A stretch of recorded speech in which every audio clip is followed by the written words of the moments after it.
सभी मित्रों को परविंदर कुमार, महामंत्री श्रमिक विकास परिषद यूनियन बरौनी रिफाइनरी की ओर से नमस्कार।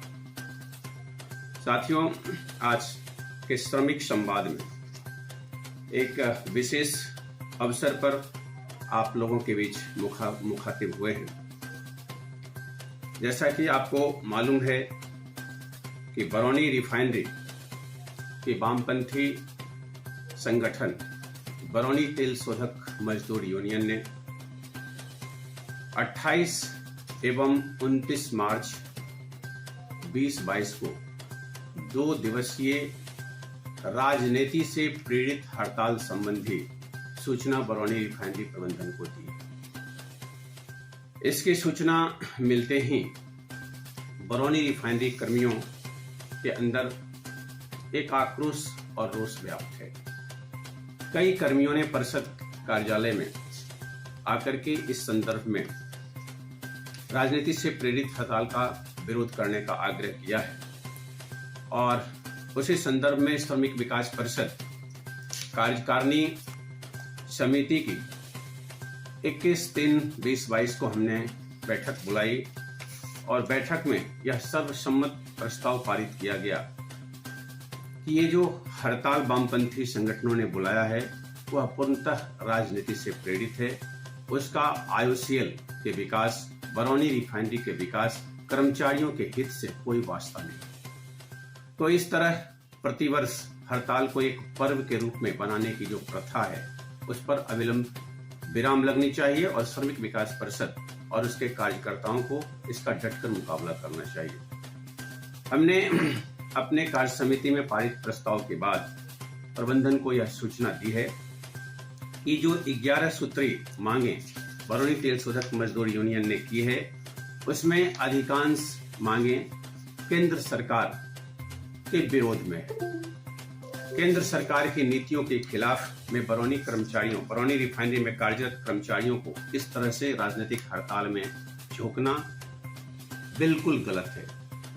और जहां तक प्रश्न उठता है बरौनी तेल शोधक मजदूर यूनियन का, बरौनी तेल शोधक मजदूर यूनियन को मोदी सरकार की नीति का विरोध करने का कोई नैतिक अधिकार नहीं है।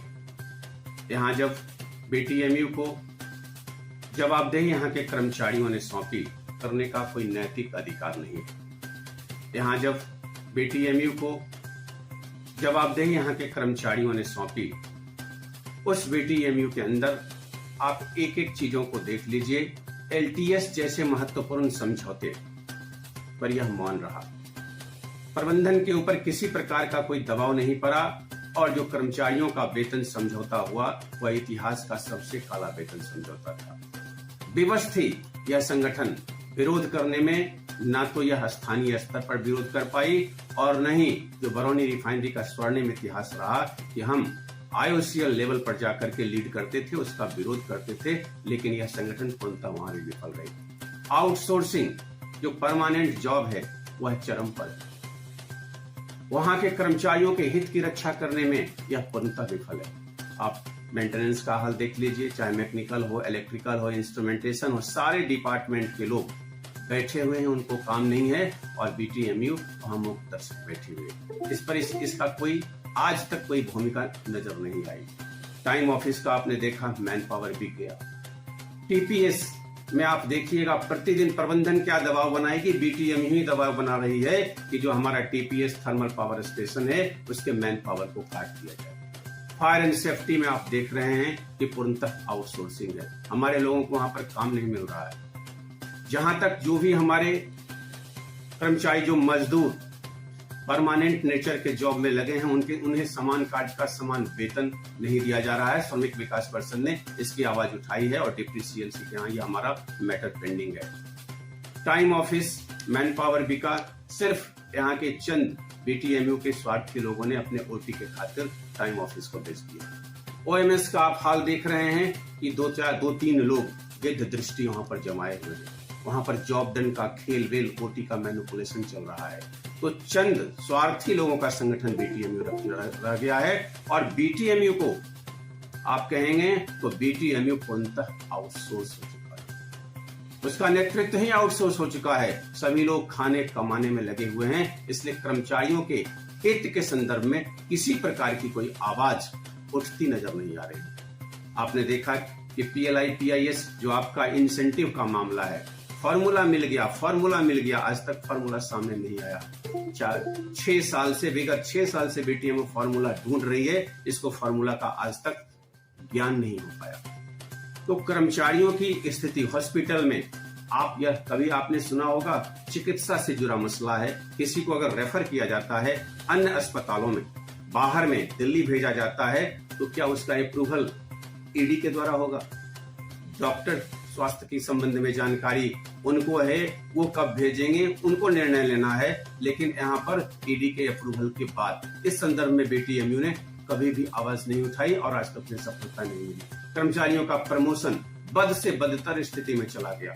तो एक जगह पर भी आप नहीं देखेंगे कि BTMU ने किसी प्रकार का कोई कर्मचारियों के हित में काम किया है। सिर्फ ये लोग इधर उधर घूमने में और कमाओ और खाओ की नीति में विश्वास करते हैं। आज हम धन्यवाद देना चाहेंगे केंद्र सरकार की, नरेंद्र मोदी सरकार को। उसने बेगूसराय में इतना ज्यादा इन्वेस्टमेंट आया और खास करके बरौनी रिफाइनरी आज BR9 प्रोजेक्ट की ओर बढ़ी हुई है और यह स्वर्णिम परियोजना में जोर शोर से द्रुत गति से काम चल रहा है।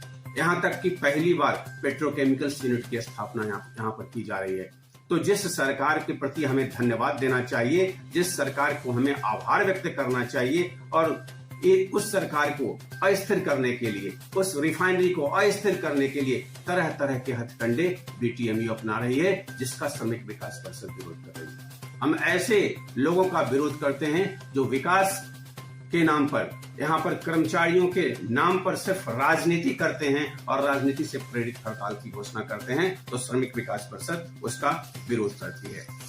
साथियों, हम आपसे यह अपील करना चाहेंगे कि जो 28 और 29 मार्च 2022 को जिस हड़ताल की घोषणा की गई है, आप उसको सिरे से खारिज करें और सभी लोग मिल करके उस दिन हम बरौनी रिफाइनरी में कार्यस्थल पर आएं, अपने कार्य स्थल पर आकर के अपने कार्य का हम निष्पादन करें, बरौनी रिफाइनरी को सुचारू रूप से चलाएं।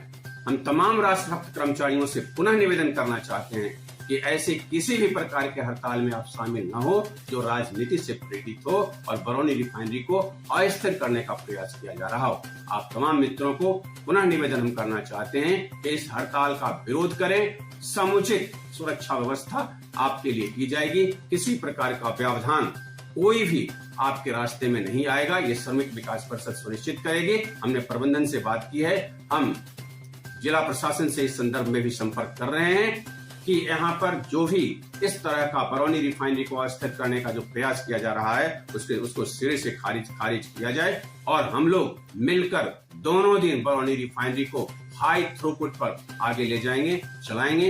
इन्हीं शब्दों के साथ आप सभी मित्रों का एक बार पुनः क्रांतिकारी अभिनंदन करते हैं कि आए, कदम से कदम कर मिलाएं और मोदी सरकार के बरौनी रिफाइनरी के सपनों को हम साकार करें और यह जो परियोजना कार्य चल रहा है